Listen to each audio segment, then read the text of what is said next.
अस्सलामुअलैकुम व्यूअर्स, हम स्टडी कर रहे हैं मूड ऑफ वर्ब के टॉपिक को और इस सिलसिले में ये हमारी 4th वीडियो है। इस टॉपिक के पहली वीडियो में हमने जस्ट इंट्रोड्यूस किया था कि जो वर्ब है इसका मूड क्या होता है, वर्ब मूड क्या होता क्या है। दूसरा जो पार्ट था उसमें हमने पढ़ा था इंडिकेटिव मूड, ठीक है, वर्ब का, और फिर इम्पेरेटिव मूड और अभी चल रहा है सब्जंक्टिव मूड। तो 3 मूड्स हैं। तो इन तमाम 4 के 4 पार्ट्स को एक वीडियो की शक्ल में भी हमने इसको जो कंप्लीट इंग्लिश कोर्स वाली जो प्ले लिस्ट है उसके अंदर भी इसको रखा हुआ है। अगर आप पूरी वीडियो को देखना चाहते हैं तो वहाँ से देख लें, वरना अगर किसी स्पेसिफिक पार्ट को देखना चाह रहे हैं तो फिर 4 इसके पार्ट्स हैं। लेकिन अगर आपको ये पता ही नहीं है कि मूड होता क्या है तो फिर आपको ये नहीं पता चलेगा कि सब्जंक्टिव मूड क्या है। तो इसलिए पहले आप उन पार्ट्स को अगर देख लें तो आपके लिए बेहतर है। तो चलें जी, स्टार्ट करते हैं। सब्जंक्टिव मूड क्या होता है जी? ये a verb in subjunctive mood is used to express wish, hope, fear, doubt और कंडीशन। तो ये 5 चीज़ें हैं जी जिसको एक्सप्रेस करता है वर्ब, तो वो सब्जंक्टिव मूड में होता है। कौन कौन सी हैं? ख्वाहिश, होप, उम्मीद और डर है, कोई आपके पास शक है आपको कोई किसी चीज़ पे, और आपकी 5 चीज़ों को जब वर्ब एक्सप्रेस कर रहा होता है तो हम कहते हैं कि ये सब्जंक्टिव मूड में है जी। एग्जांपल में इफ़ दैट बी रियल, अगर ये हकीकत हो तो, ठीक है। If I were a doctor, अगर मैं डॉक्टर होता। लॉन्ग लिव द किंग, बादशाह की उम्र लंबी हो। तो इस तरह के जो सेंटेंसेस हैं ये सब्जंक्टिव मूड में होता है वर्ब इनके अंदर जी। In present English the use of subjunctive mood is not very common जी। आजकल के दौर में सब्जंक्टिव मूड का जो यूज़ है ये ज़्यादा नहीं है जी, बिल्कुल ऐसे ही है, ये ज़्यादा कॉमन नहीं है, बहुत कम इसका इस्तेमाल है। The subjunctive mood occurs in 2 forms, present and past जी। प्रेजेंट फॉर्म में भी होता है ये और पास्ट फॉर्म में भी। तो चलें देखते हैं जी, अगर प्रेजेंट सब्जंक्टिव की बात करें और पास्ट सब्जंक्टिव की बात करें तो वो बी ले लिया हमने जस्ट इसको एक्सप्लेन करने के लिए। बी से मुराद ये है कि आप यही समझ लें कि जनरल आप बात कर रहे हैं, ठीक है, और फिर आप उसे किसी वर्ब से रिप्लेस कर दें। तो ये आपके समझने में आसानी पैदा करने के लिए, इससे आपने कंफ्यूज नहीं होना। तो आई है, I be, we be, you be, he she it be, they be, ये सारे इस तरह से जितने भी पर्सन हैं। इसी तरह I play, we play, you play, he she it plays, they play, ये आपका प्रेजेंट में है। पास्ट में वर लगेगा साथ इनके, I were, we were, you were, he she it were, they were, I played, we played, you played, he played, they played. तो कुछ लोग कंफ्यूज हो रहे होंगे कि आई के साथ तो वॉज होता है, यहाँ पे वार क्यों है? उसकी वजह है स्पेसिफिकली सब्जंक्टिव में वार ही लगता है। अभी हम इसमें देखेंगे आगे जाके, आपको क्लियर हो जाएगा। The verb in subjunctive mode is used in present forms in following condition जी। अब हम इनको देखेंगे कि ये कौन कौन सी ऐसी कंडीशंस हैं जिनमें ये यूज होते हैं। तो पहले हम बात करेंगे प्रेजेंट फॉर्म की। तो प्रेजेंट फॉर्म में जो है ये यूज किस तरह से होते हैं? फॉलोइंग कंडीशन में यूज होते हैं सब्जंक्टिव मूड्स। तो कैसे जी? सबसे पहली बात है टू एक्सप्रेस अ विश और होप, ठीक है, इन सम ट्रेडिशनल फ्रेजेस। आम जो आपके रवायती जो फिक्रे होते हैं, फ्रेजेस होते हैं, उनमें किसी विश को या होप को आपने जब एक्सप्रेस करना होता है तो प्रेजेंट टेंस में, तो फिर ये आपके यूज होते हैं प्रेजेंट सब्जंक्टिव। जैसे कि लॉन्ग लिव द किंग, बादशाह की उम्र लंबी हो, गॉड ब्लेस यू, अल्लाह पाक आप पे रहमत फरमाएं। तो इन तरह के सेंटेंसेस के अंदर ये जो आपके यूज हो रहे हैं वो भी ये सब्जंक्टिव मूड के अंदर हैं। टू एक्सप्रेस अ डिज़ायर, हाँ जी, किसी आपकी जो ख्वाहिश है, बड़ी शदीद किस्म की ज़रूरत है। इंटेंशन, किसी इरादे को। रेजोल्यूशन, पक्का जो है आपका मुसम्मम जिसे कहते हैं इरादा, ठीक है, उसे कहते हैं। By a verb on which a noun clause जी। तो on which a noun clause is dependent जी। तो ये बेसिकली ऐसे सेंटेंस में यूज़ होते हैं कि जहाँ पे एक कोई डिज़ायर हो, कोई आपका इंटेंशन हो। इंटेंशन और रेजोल्यूशन में फ़र्क ये है कि इंटेंशन का मतलब होता है आपने एक जनरल सेंस में इरादा किया। रेजोल्यूशन का मतलब है कि आप मर जाएंगे चाहे आपने अपने इरादा जो किया है उसे आपने पूरा करना ही करना है, ठीक है ना। स्ट्रॉन्ग रिकमेंडेशन के मीनिंग में आ जाता है। तो हाँ जी, तो ये आपके जनाब डिज़ायर में, इंटेंशन में, आपकी रेजोल्यूशन को एक्सप्रेस करने के लिए प्रेजेंट फॉर्म में ये यूज़ होता है। और होता है ये इस तरह से है कि ऐसे सेंटेंसेस में होता है जिसमें दैट क्लॉज जो डिपेंडेंट होती है। अब क्लॉज क्या होती है, फ्रेज क्या होता है, डिपेंडेंट क्लॉज क्या है, इंडिपेंडेंट क्लॉज क्या है, ये आपको पता चलेगा इनकी रेलेवेंट वीडियोस के अंदर। लिंक ने जो डिस्क्रिप्शन में दे दिया है, अगर आपको नहीं पता तो वहाँ से देखें, क्योंकि अभी उनको उस डिटेल में नहीं हम जा सकते, उधर जाएंगे तो टॉपिक से हट जाएंगे जी।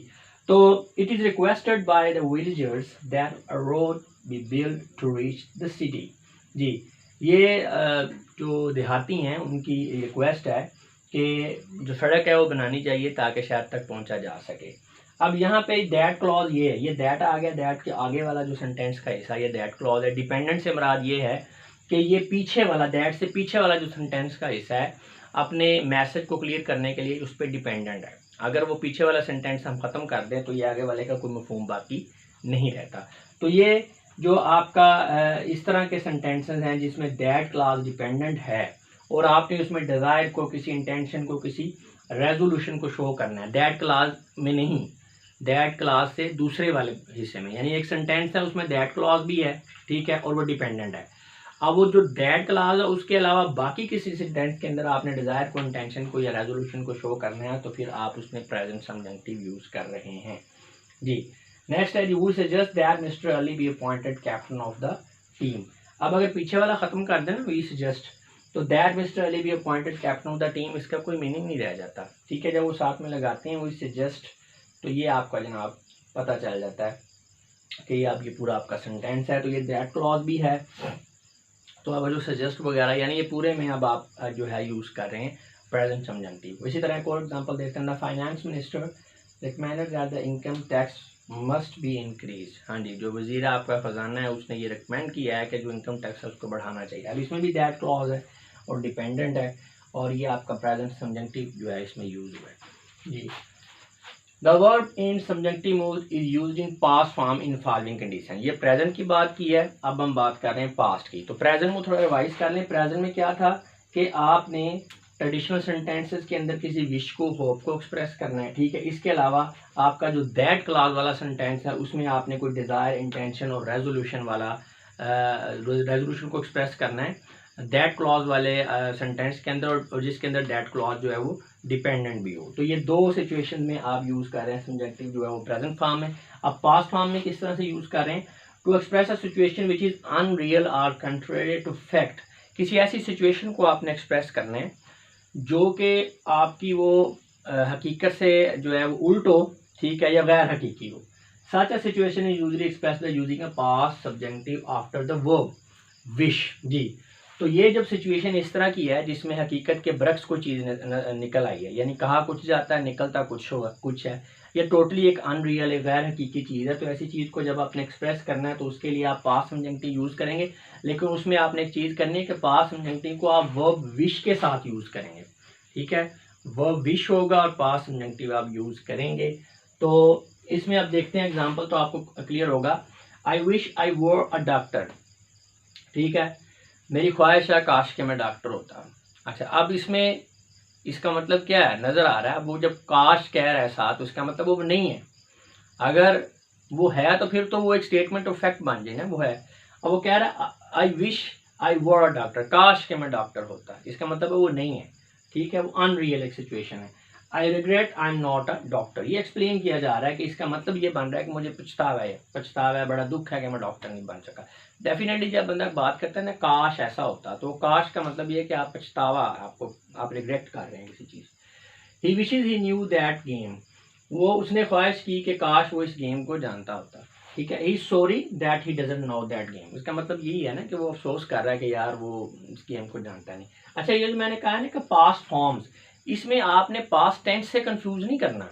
अब ये जो वो बात कर रहा है ही wishes he knew that game, अब वो बात तो प्रेजेंट में कर रहा है, लेकिन आपने सबजंक्टिव की फॉर्म जो है वो पास्ट यूज करनी है। जैसे ये ही विचेज ही न्यू, ही नो नहीं, अगर ये प्रेजेंट तो ही विचेज ही नोज, ठीक है, नोज आना था। ही न्यू है, इसका मतलब है ये विश है आपके पछतावे वाली, रिग्रेट वाली किसी विश को, काश के मीनिंग में आ रहा है।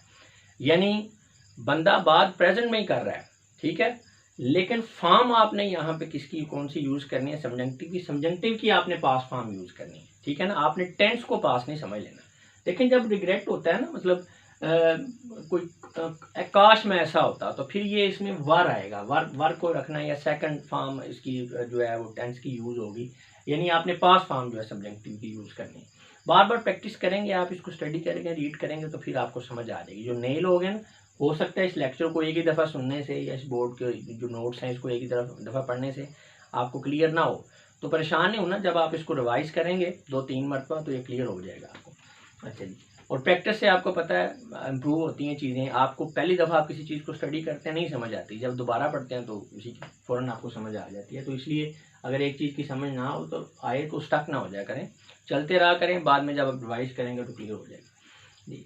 To express improbability or unreality in the present. हाँ जी, आपके प्रेजेंट जो है आपका टेंस है, प्रेजेंट सिचुएशन है, उसके अंदर गैर यकीनी या गैर हकीकी कैफियत है। इम्प्रोबेबिलिटी का मतलब है गैर यकीनी हालत, यानी पता नहीं चल रहा कि कोई चीज़ सही है या गलत है, गैर यकीनी हालत है, या किसी चीज़ के बारे में आपको कन्फर्म नहीं है कि ये काम हो जाएगा या नहीं होगा, तो ये इम्प्रोबेबल सिचुएशन होती है। This is done though through putting a subjective after if. जी, जैसे हमने वहाँ पे कहा था ना कि विश का वर्ड यूज होगा, काश वाला जो सेंटेंस होगा विश। अब जिसमें इम्प्रोबेबिलिटी है या अनरियलिटी है, वहाँ पे जो है इफ होगा यूज, इफ के बाद आपका सब्जेक्टिव यूज होगा। जैसा कि if they left now they would reach in time. अगर वो अभी निकल पड़े, अभी वो जो है वो यहाँ से चल पड़े तो वो वक्त पर पहुंच जाएंगे। अब देखें ना, ये बात मौजूदा दौर की हो रही है, प्रेजेंट की, लेकिन यहाँ पे फॉर्म लीव नहीं है, लेफ्ट है। ये इसलिए कि ये उसको कंडीशन को यानी इम्प्रोबेबल सिचुएशन है, तो इसलिए फिर यहाँ पे लेफ्ट है। If they left now they would reach in time, इसका मतलब क्या है? इसका मतलब यह है कि अगर वो अभी निकलते हैं तो वो टाइम पे पहुंच जाएंगे। लेकिन ये बात तब की जा रही है, सिचुएशन ये है कि वो बंदे निकल नहीं रहे, वो खड़े हुए हैं। जैसे कुछ लोग खड़े हैं तो आप बड़े तशवीश की हालत में कि यार अगर ये बंदे आप चल पड़े ना तो ये पहुंच जाएंगे, ठीक है। तो जब इस तरह हम बात करते हैं तो इसमें फिर ये होगा इफ़ दे लेफ्ट नो, ठीक है ना। हम ये नहीं कहेंगे इफ़ दे लीव नो, ये गलत हो जाएगा। इसी तरह कहीं पे लिखा हो तो आपने कंफ्यूज नहीं होना कि लेफ्ट है तो ये पास्ट की बात हो रही है, ठीक है। ये प्रेजेंट की ही बात हो रही है, लेकिन ये इम्प्रॉबेबल सिचुएशन है, ठीक है जी। इफ आई वर, अच्छा वो लिखा भी हुआ, मैंने एक्सप्लेन भी किया हुआ आगे। If they left now they would reach in time but they can not leave now. इसी तरह if I were you I would have done this. अगर मैं आपकी जगह होता तो मैंने ये काम कर गुजरना था। अब ये बंदा पास ही खड़ा हुआ है, प्रेजेंट की बात है, जैसे अभी मेरे पास है कोई बंदा, ठीक है, तो वो मुझे कह रहा है कि सर अगर आपकी जगह मैं आता तो मैंने तो ये 2 मिनट में लेक्चर डिलीवर कर देना था। तो अब बात तो पास की नहीं हो रहा, मौजूदा की बात हो रही है। तो लेकिन यहाँ पे वर लग गया, ठीक है, वर, क्योंकि ये बेसिकली इम्प्रोबेबल सिचुएशन है, ठीक है ना। तो if I were you I would have done this. अगर आपकी जगह मैं होता तो मैंने ये कर गुजरना था। But I am not you and never can be. लेकिन मैं आप नहीं हूँ, ना मैं आपकी जगह पे हो सकता हूँ, ठीक है।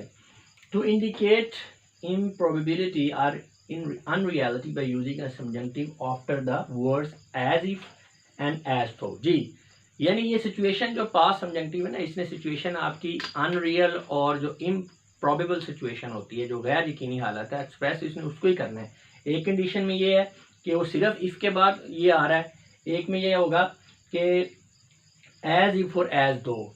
ये भी ये आपको जस्ट आपको एक स्ट्रक्चर्स बता रहे हैं, ठीक है ना। इफ के बाद भी सब पास्ट सब्जेक्टिव जो यूज होगा तो वो किस लिए यूज होगा, वो इम्प्रॉबेबल सिचुएशन को। इसी तरह एज दो और एज इफ के बाद भी पास्ट सब्जेक्टिव है तो वो इम्प्रॉबेबल सिचुएशन के लिए यूज हो रहा है। जैसे कि she orders me about as if I were her servant. वो मुझ पर इस तरह हुक्म चलाती है जैसे कि मैं उसका नौकर हूँ। तो इसका मतलब क्या है? इसका मतलब ये है कि मैं एक्चुअल में बंदा नौकर नहीं है। वो बात कह रहा है कि हुक्म तो वो मुझ पर ऐसे चलाती है जैसे मैं उसका मुलाजिम हूँ। हम बात करते हुए अक्सर कहते नहीं। तो ये बेसिकली इसका मतलब क्या है कि बट आई एम नॉट, मैं हूँ नहीं एक्चुअल में, लेकिन उसने यही समझा हुआ कि मैं नौकर हूँ और मुझे हुक्म चला रही है। ही ड्राइव्स एज दो ही वर एन एक्सपर्ट। अब जिस बंदे को ये नहीं पता वो इस सेंटेंस को जो है वो कंफ्यूज कर सकता है। वो समझ सकता है कि यहाँ पे ये चीज़ शो की जा रही है कि जो गाड़ी चलाने वाला बंदा ना बड़ा माहिर है, लेकिन एक्चुअल में इस सेंटेंस की सेंस को अगर आप समझें, आप वर्ब के मूड्स को समझें, ठीक है, तो वो यही है कि जनाब वो बंदा एक्सपर्ट नहीं है। ही ड्राइव्स एज दो ही वर एन एक्सपर्ट। वो इस तरह से गाड़ी चलाता है जैसे कि वो बड़ा माहिर हो, ठीक है, गाड़ी। या इसको आप इस तरह से कि जैसे आमतौर पे औरतें नहीं बातें करती होती है ताने मैंने देते हुए, बातें तो इस तरह करता है जैसे बड़ा 30 मार खान हो। तो ये बेसिकली इस तरह से ये वो स्टाइल है, ठीक है ना। वो गाड़ी तो ऐसे चलाता है जैसे गाड़ी तो उसने ऐसे चलाई है जैसे बड़ा ही वो कुछ सालों से चलाता हुआ आ रहा है। इसका मतलब ये है कि उसने भी नई नई सीखी है, ठीक है। तो ये यही बात वो कर रहा है कि वो चलाता तो इस तरह से जैसे बड़ा माहिर हो। इसका मतलब है but he is not, actual में वो है नहीं, ठीक है ना। To employ that it is late by using a subjective after the words it is time. जी, जब आपने इस चीज़ को एम्प्लॉय करना होता है, जब आपने इस चीज़ का मीनिंग देना होता है कि बड़ी देर हो गई है, ठीक है ना, जैसे मतलब कोई सिचुएशन है उसमें आप ये एक छुपा हुआ मफहूम देना चाह रहे हैं कि यार बड़ी लेट हो गई है, तो उसके लिए आप सबजंक्टिव यूज़ करते हैं, लेकिन साथ में फिर आप वर्ड्स यूज़ करेंगे कौन से, इट इज़ टाइम। जैसे कि it is time you started. अब देखें ना, जिस बंदे को ग्रामर का नहीं पता या वर्ब के मूड्स का नहीं पता, वो टोटली इसको गलत जो है ट्रांसलेट कर लेगा। वो ये समझ लेगा ये वक्त है आपके स्टार्ट करने का, ठीक है, या मतलब जो भी। तो इसमें एक्चुअल में जो बन रहा है वो ये है, it is time you started. ये नेगेटिव सेंस में बेसिकली बात हो रही है। यहाँ बंदा जो है ये समझ लें कि वो बड़े गुस्से से किसी को कह रहा है कि यार ये कोई टाइम है स्टार्ट करने का, ठीक है, ये वक्त है किसी चीज़ को। जैसे मतलब कोई बंदा लेट आ जाता है तो आप उसे कहते हैं यार ये वक्त है आपके आने का, ठीक है। तो अब अगर इसके मूड को हम नहीं समझेंगे, अगर ये लिखा हुआ है किसी जगह पर लिखा हुआ है ये वक्त है आपके आने का, तो एक बंदा जो है ये समझ सकता है कि बताया जा रहा है, स्टेटमेंट ऑफ फैक्ट है कि आपके आने का ये वक्त है। हालांकि कहने वाला जो है वो इम्प्लाइड मीनिंग उसके ये नहीं है, ठीक है। वो गुस्से से कह रहा है यार ये वक्त है आपके आने का। हम बात करते हैं ना यार ये वक्त है आपके आने का, तो ये बेसिकली मूड है। अब यहाँ पे इस मूड को it is time you started, अच्छा इसमें ये नेगेटिव सेंस आ रही है कि इसका मतलब ये है कि ये लेट हो गया है, आपने देर से कोई काम शुरू किया और आप कह रहे हैं यार ये कोई टाइम है आपके स्टार्ट करने का, ठीक है, यार ये आपके स्टार्ट करने का टाइम है, ये आपके शुरू करने का टाइम है। इसका मतलब ये है कि आपको कुछ 10 मिनट 5 मिनट 20 मिनट पहले शुरू करना चाहिए था, लेकिन आप अब कर रहे हैं, ठीक है। तो इससे ये इम्प्लाई का जो लफ्ज़ होता है ना, इम्प्लाई का मतलब ये होता है कि छुपा हुआ मफहूम, मतलब लफ्ज़ों से ज़ाहिर नहीं हो रहा, ठीक है, लेकिन लहजे से ज़ाहिर होगा, ठीक है। या वो कहते हैं ना ज़ूमानी बात करना, लफ्ज़ और है लेकिन मतलब आप और दे रहे हैं, तो उसमें भी आप कहते हैं इम्प्लाइंग, ठीक है। तो ये इम्प्लाई का जो लफ्ज़ है ना, यानी जो आप मफहूम it is time you started, जो मफहूम आप देना चाह रहे हैं वो लफ्ज़ों से ज़ाहिर नहीं हो रहा, वो मूड से पता चल रहा है आपको, सही है ना। तो to express preference by using a subjective after the words would rather, जी। तो जब आपने किसी तरजीह को, प्रेफरेंस को मेंशन करना है, तो उसके लिए भी आप जो है ये सब्जेक्टिव यूज़ कर सकते हैं और करते हैं, लेकिन उसके लिए आप वर्ड यूज़ करेंगे वुड रैदर। आपने अक्सर सुना होगा फिल्मों वगैरह में, आई वुड रैदर डाई, ठीक है ना, मैं तो प्रेफर करूँगा कि मैं मर जाऊँ फलां काम करने से ज़्यादा, तो ये वही वुड रैदर है, वो वाला ही, जी। तो I would rather you played the match, हाँ जी, I would rather you played the match, इसका मतलब ये है कि I should prefer you to play the match instead of sleep. Sleep तो मैंने लिख दिया ना एक्सप्लेन करने के लिए, यानी कोई भी वो काम बंदा कर रहा है, सोया हुआ है या कोई भी कर रहा है, तो उसे स्पीकर ये कह रहा है कि यार बेहतर तो ये था कि तुम मैच खेलते सोने के बजाय, या कोई भी और काम कर रहे हो।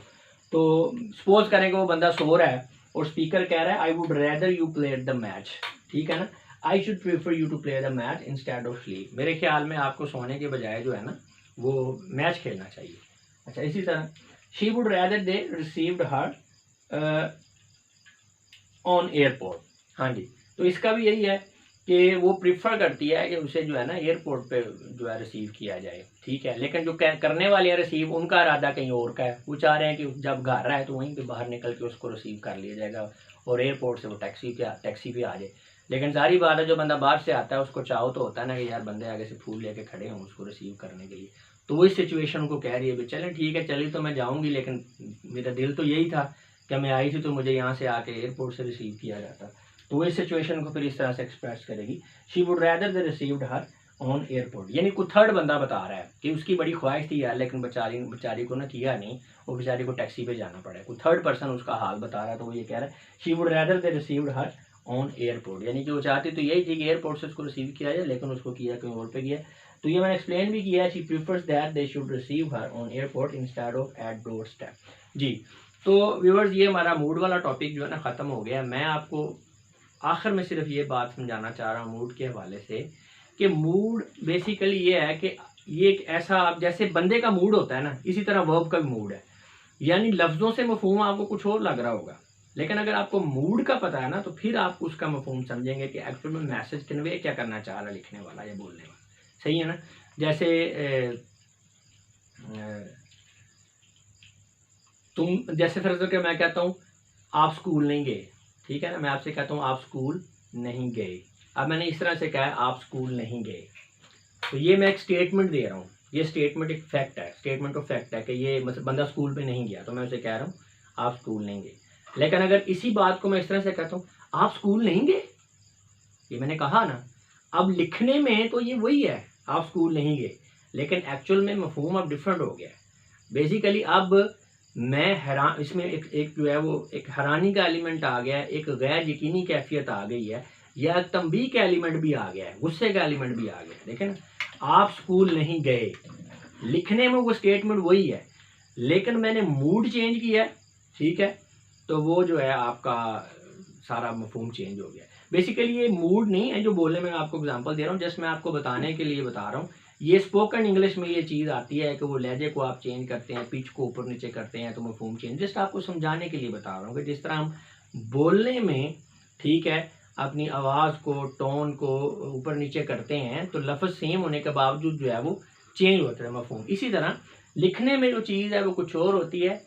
तो आप जब तक वर्ब के मूड्स को नहीं समझेंगे तो आप प्रॉपर जो है ना वो मैसेज को नहीं समझ पाएंगे। इसीलिए ये जो आपके कॉम्प्रीहेंशन वाले क्वेश्चंस होते हैं, या आप किसी भी इम्तहान में बैठे हुए हैं कॉम्पिटिटिव एग्जाम में, तो लिखने वाले ने कुछ लिखा होता है, आप परसीव कुछ कर रहे होते हैं, और डेफिनेटली फिर आपके आंसर्स गलत होते हैं। और बाद में स्टूडेंट्स ये भी कह रहे होते हैं यार पेपर तो बहुत अच्छा हुआ था, पता नहीं क्या बना, सारे आंसर्स भी ठीक।